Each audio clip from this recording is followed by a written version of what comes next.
Olá, queridos irmãos e irmãs, sejam bem-vindos ao nosso canal e à reflexão diária de hoje, dia 30 de maio, segunda-feira da 7ª semana da Páscoa. Nessa semana hoje nós iniciamos a semana da oração pela unidade dos cristãos. Então, que nessa semana possamos rezar pela unidade de todos os cristãos, independentes se são católicos ou protestantes. Todos nós somos cristãos, então rezemos pela unidade do cristianismo dentro da nossa sociedade. Evangelho de hoje, Evangelho de João, capítulo 16, versículos do 29 ao 33.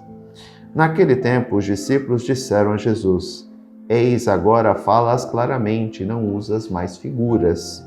Agora sabemos que conheces tudo e que não precisas que ninguém te interrogue. Por isso, cremos que vieste da parte de Deus. Jesus respondeu: Credes agora? Eis que vem a hora, e já chegou, em que vos dispersareis, cada um para seu lado, e me deixareis só. Mas eu não estou só, o Pai está comigo. Disse-vos essas coisas para que tenhais paz em mim. No mundo tereis tribulações, mas tende coragem, eu venci o mundo. O texto de hoje nos leva a uma reflexão. Caminhamos essa semana, depois de celebrarmos ontem a Ascensão, caminhamos para a vinda do Espírito Santo, Pentecostes. Então estamos nessa semana, a última semana fechando o período pascal.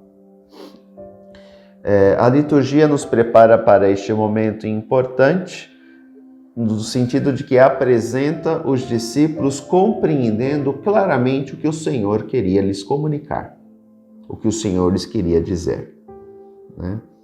E aí Jesus pergunta: credes agora? Eles conviveram com Jesus durante tanto tempo, entraram em contato com o ensinamento de Jesus por tanto tempo, né? Viveram ao lado de Jesus durante tanto tempo e não perceberam quem ele era de fato.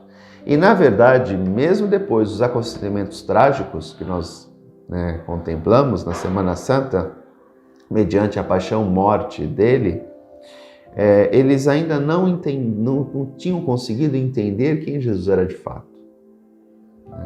Até algo compreensível, porque na cultura judaica seria algo impossível Deus se encarnar na matéria. A matéria, o corpo, era visto como algo mau. Deus, o Todo-Poderoso, o Criador do Universo, jamais poderia entrar em contato com a matéria. Seriam situações díspares, né? Deus no mundo espiritual e nós aqui no mundo material. Essa concepção cai por terra quando Cristo assume condição humana e habita no meio de nós, né? Deus habita na matéria, Deus se faz matéria entre nós, né? E aqui percebemos que os discípulos, apesar de tudo isso, deste período, de vivência com Cristo, não compreenderam a sua mensagem.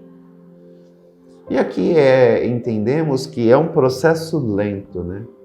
A vivência do Evangelho, a prática do Evangelho, a compreensão, entre aspas, do Evangelho é um processo lento. Por isso que o processo de conversão é no decorrer de toda uma vida. Não é algo instantâneo. Pá!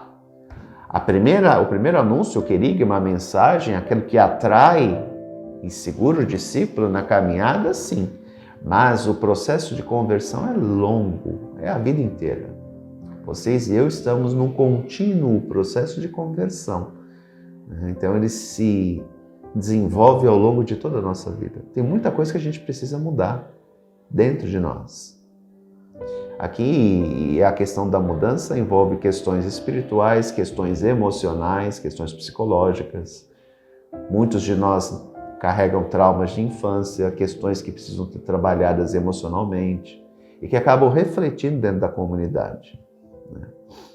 Aquelas pessoas que têm sérios problemas psicológicos e que dificultam, e esses problemas acabam dificultando a vida da pessoa para que ela possa viver harmoniosamente dentro da comunidade. Então são situações que precisam ser trabalhadas a nível psicológico e a nível espiritual. E isso envolve o processo de conversão. Não basta se eu aceitar Cristo, eu tenho que mudar.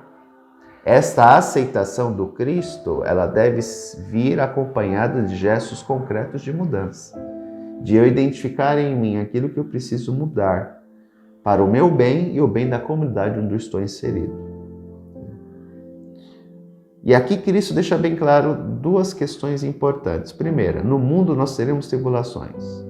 Sim, o mundo é totalmente o contrário daquilo que o Evangelho prega.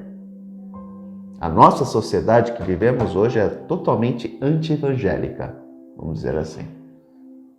Hoje quem manda é o Deus dinheiro. E pelo dinheiro as pessoas se prostituem, as pessoas se tornam corruptas, as pessoas se tornam egoístas, as pessoas fazem as piores barbaridades por causa do dinheiro.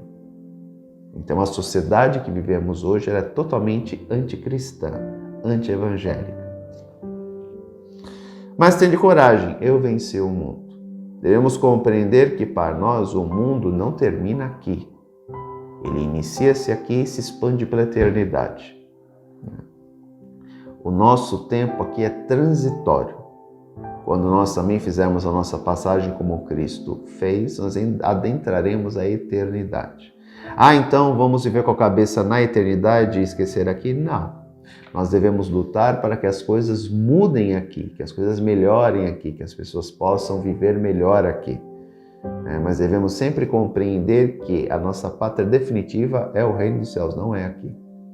Aqui é um período de aprendizagem, um período de convivência, um período onde nós nos transformamos, onde aderimos ao projeto de Cristo e iniciamos este processo aqui.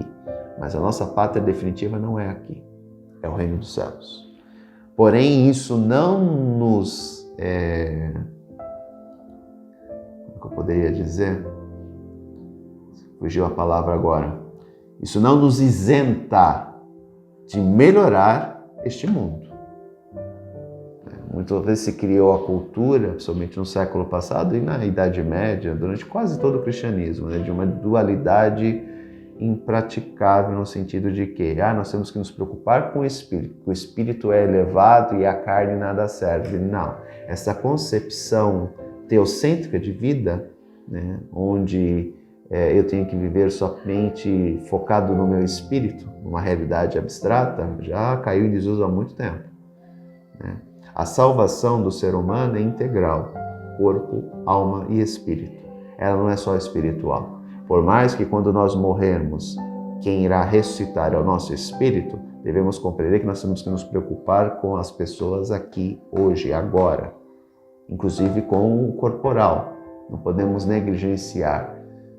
Não podemos ficar inertes diante das pessoas que estão passando necessidade, fome, frio, pessoas que são injustiçadas, pessoas que têm passado por enfrentado tantas dificuldades. A salvação do ser humano é integral, não é só do espírito. Eu encerro lembrando de uma situação que eu presenciei. Uma vez estávamos rezando por uma pessoa, eu estava num grupo e tinha um outro grupo rezando por outra pessoa, que era um morador de rua. Ele entrou na igreja, ele quis passar por oração, ele passou por oração. Terminada a oração, as pessoas se despediram dele e ele falou assim: muito obrigado pela oração, mas eu tenho fome. Ou seja, não adianta só eu cuidar do espírito, eu também tenho que cuidar do material do ser humano. Porque o corporal faz parte do ser humano e negligenciar isso é negligenciar a pessoa. Então que nós não criamos essa visão só espiritual. O espiritual é importante, mas o emocional, psicológico e o corporal também são importantes, porque eles também constituem o ser humano. Um grande abraço, até amanhã, se Deus quiser. Tchau.